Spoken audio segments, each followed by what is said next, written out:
are waiting for is not coming. It's not. It's not coming. And even more than that, it was never required.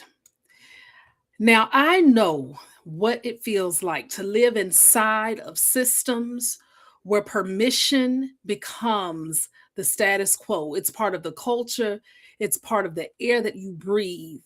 For example, when I spent 20 years in education, I'm telling you this, if you have never worked inside of a school system, especially in the United States of America, I want you to understand what that kind of environment can do to a person over time in this aspect.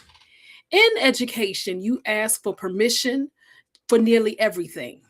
Literally, you ask to leave the building, you ask to adjust lesson plans. If you're co teaching with someone, you ask to rearrange your classroom if you're sharing that space with someone, even if you are the main teacher in that room. And in many cases, you even have to ask permission to go to the restroom. And oftentimes, there aren't breaks or times in the day to do that. And so, when you shift from that environment, although I was doing entrepreneurship part time all those years, when you shift into a full time space, sometimes it can seem very confining to just do things. You have to break out of that. And even if you took it outside of that, some of you who have never worked in school systems have spent a lot of your life asking for permission. You have asked for permission to make the next move, to do what you have to do next. And there are so many rules and regulations and approval processes that have governed your life. But I am here to tell you this, that can make independent decision making very challenging, and it can start to feel like an act of rebellion when you do. And when you stay in those types of environments like that long enough, something can happen. It can happen over time, is that the permission seeking does not stay outside of you, it gets inside of you. You can leave the institution, the organization, the company, the district, even certain environments within your home life. You could even shift or adjust that way, but you start to second guess decisions that are yours to make. You wait until the timing feels perfect. You wait until you feel completely ready.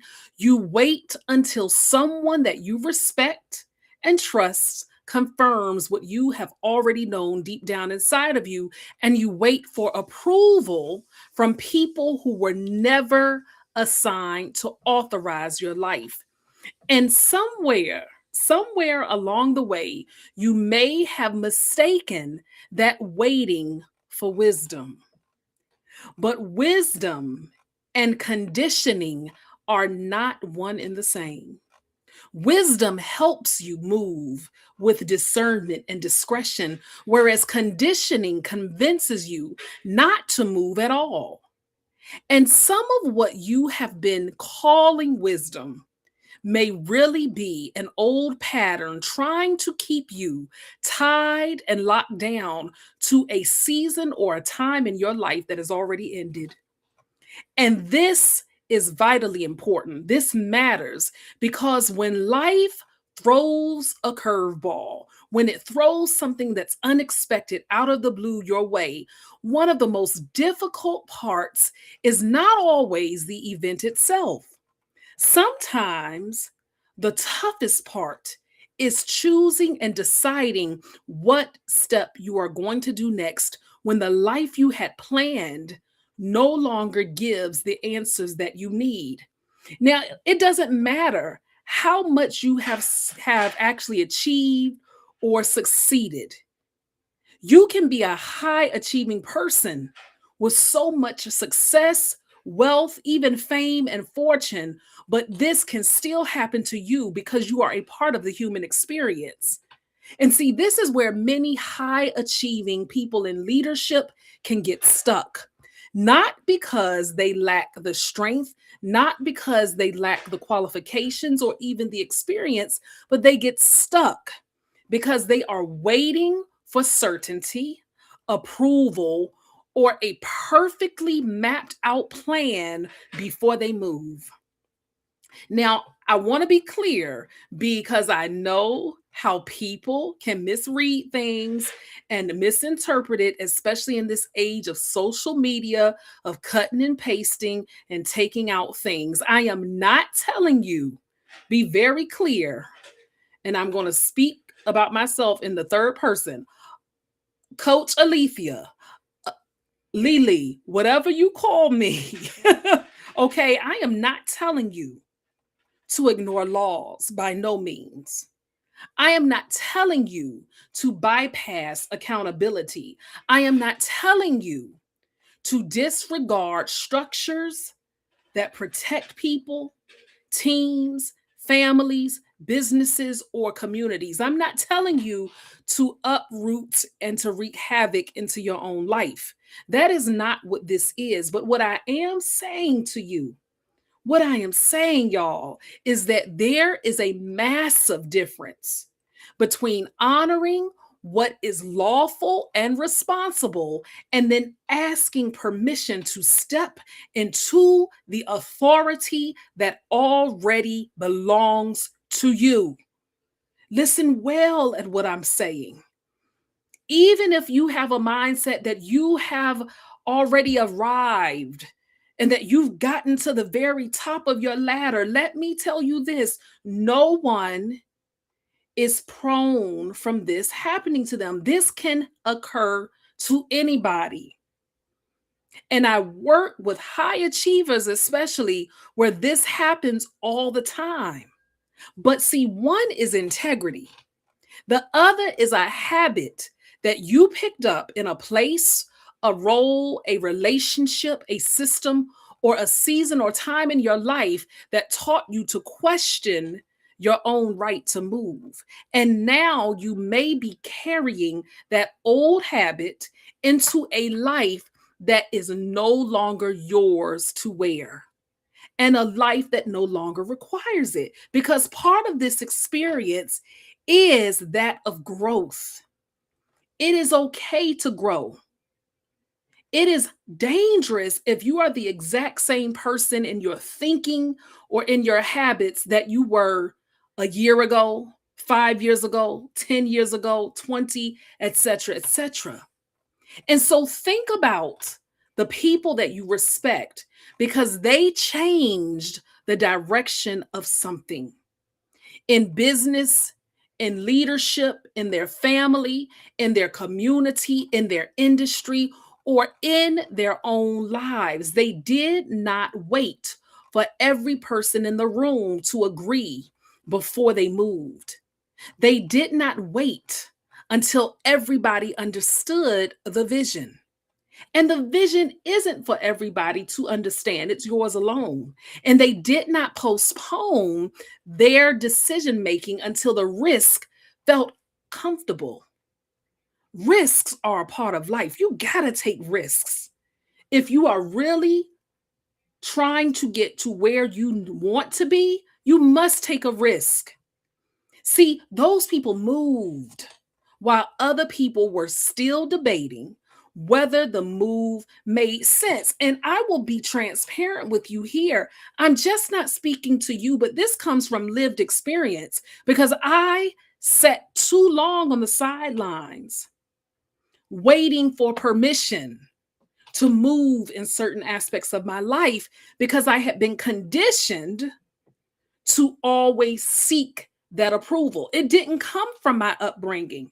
My parents did not raise me that way, but it came from a system of wanting to do what was the right thing, following the rules. I'm not saying to be reckless, but what I'm saying is that in that system, and this is nothing against, let me be clear, because I love my educators out there and I love my business owners out there, but sometimes we take and follow what everybody else tells us to do without stepping out and doing what we know is best.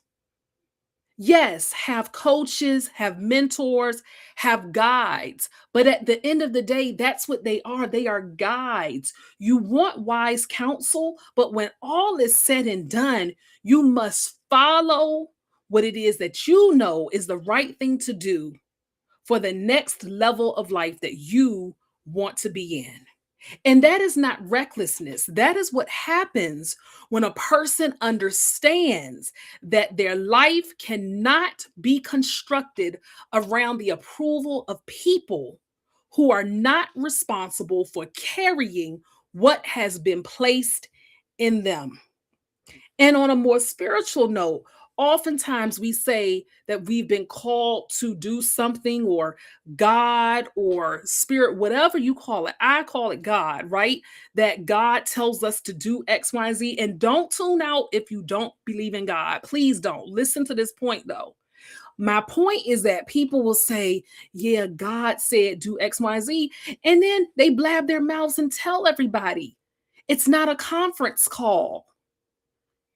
So if it's not a conference call, move according to what you know is best. Okay. And if you call it intuition, then that's what it'll be for you. But the point is that what has been placed in you is for you. And risk takers are game changers. They are the ones that change the course of history in the world. And that is not just a phrase to post online or to sound cute, that is a pattern. The people who change things are rarely the people who wait until every condition is perfect. Perfection will stall you because perfection is not reality. And that was an epiphany that I had to have. Perfection is not an earthly reality. We strive to be better, but if you are waiting for circumstances or for you to even be perfect to bust a move, you will not move. But the risk takers are the ones who recognize the moment, count the cost, trust what they have already lived through, and move. So, where are you still waiting for permission? Where are you delaying a decision that already belongs to you? Where are you holding back from the conversation, the opportunity, the offer, the business move, the leadership step, the relationship decision, or the personal shift because some part of you is still operating under a system that no longer governs your life? And I will even talk on a more personal note to someone out there with a relationship.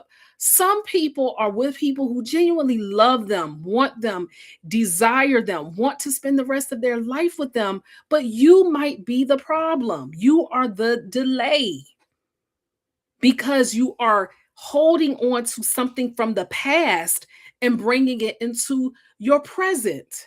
You cannot operate from your past if you want your present and your future to be different. You just cannot do it. You must heal and release and let go of what was the past. The past is the past is the past. You learn lessons from it, but do not stay there. Do not stay stuck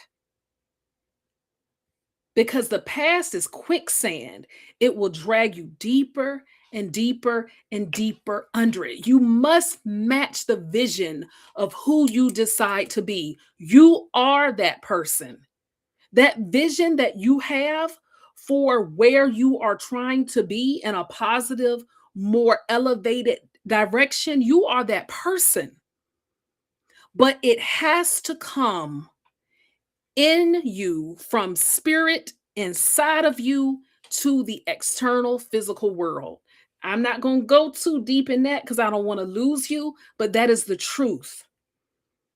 You must think of who you want to be and begin walking in that and watch how things come together for you, even things that you do not expect to happen. Where has life thrown you a curveball?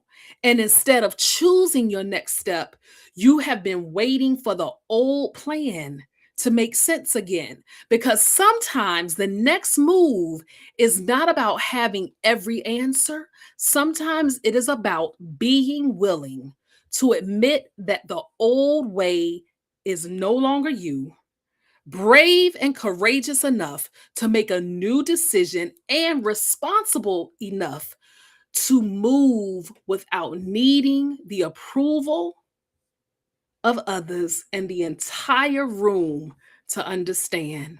The step that you are hesitating to take right now does not require more strength than what you have already survived. You did not ask permission to get through the hardest seasons of your life, and that same person is still in you. And I say the word seasons a lot. You will find that because seasons change. Each season of a year looks different depending on the hemisphere you're in. I'm in the northern hemisphere, okay? And winters are typically cold, barren. Spring brings new life, vibrancy, rain to water and nourish it. Summers, depending on where you live, can be humid. You can have that dry heat, can be hot, but it's bright, a lot of fun in the sun. Fall is the changing of the colors. It starts to get cool, a bit brisk. Things start to transition to gather for hibernation. And in the same pattern of life, we go through seasons. And so that is why I use the word seasons a lot. See, you are the person who kept going when nobody fully understood what it cost. You are the one who learned how to build, lead, love, create, and begin again with no guarantees. And that version of you does not need authorization to move forward to your next best thing. Your past got you here, but you cannot keep making next level decisions from an old permission seeking pattern. At some point, my friend, you have to stop asking, am I allowed? Or is it the right time? Or can I do this? And start asking, am I willing to take responsibility to create the life that I say I want? It is not whether everyone understands or if the timing is perfect, nor is it whether people will clap and cheer you on when you make that move, because everybody won't. But guess what? Move anyway. Move anyway. Your very life depends on it because somebody needs you to make that move. Whether you are a man or a woman, young or older, it does not matter. Have the conversation, make the decision, send the proposal, earn the money, make the sale, launch the offer, write and publish the book, apply for the stage, leave that realm or place or space or job or something that keeps requiring you to become less of yourself to stay accepted. Seek other employment as you make your transition. Create your business and figure out what it's going to take. Step into the life that is already calling for the person you have become. I'm going to say this too. Spend more time with your children and your husband and your wife or your significant other. And it doesn't stop there. After you watch this video, whenever you watch it, even if it's a year after I've done this, and even if you have to play this again, choose and write down one responsible move that you can reasonably make within the next 24 hours. Not anything dramatic or over the top or, you know, a super extraordinary move, not a reckless move, but a responsible move. And then send that message, make the call, draft the plan, open the document, book the room, whatever you have to do. Submit the application, but start the conversation. Something, do the one thing that proves that you are no longer waiting outside of the door, but you're going to enter it. And if this message speaks to you where you are right now, send me a message. Whether it's on social media, if you're watching this on YouTube, you can email me at coach@alethiafelton.com or put a comment, message me, or leave a comment that says move or I'm ready. Because resiliency is not only about what you made it through, but it is about what you choose next. Not later, not after everybody understands, not after every fear disappears, but now.